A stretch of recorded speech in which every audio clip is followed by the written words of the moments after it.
Alright, I'm Jack Giddens. This is my new bike check, my edit. Start the frame. I got a Fit S 3.5 frame, Mike Atkins signature. It was black, but it got painted the teal colour of the S4, so it looks like an S4, pretty much. Yeah, it's pretty sick. Quite like it. 27.5 head tube and that. It's pretty rad.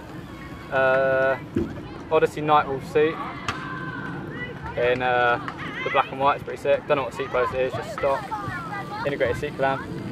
So see that, mate. WeThePeople Roayl cranks, 2012 in teal as well. The Odyssey TrailMix pedals, unsealed, in black. Fit DLS Sprocket, 27.2 in black. KMC kidney link, but with the hollow pins. It's alright, I suppose. I've done this in a really weird order. Back wheel is a premium Stinger hub on an Odyssey 7K rim with a FAF Kevlar 1.95 tyre. It's pretty cool. But it's made a crazy noise. It's nuts, but it's pretty sick. Grips, I've got ODIs forever. I love them, they're sick.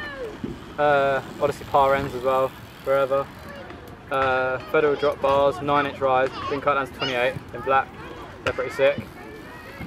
Primo Aneyerlator, top load stem, the V2 version, pretty cool.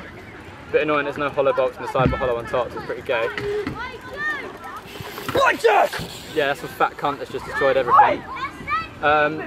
Fit blade forks, yeah, in black, it's pretty cool. Fly V2 front hub on a Skylark rim. I think that's it. Yeah. Sweet.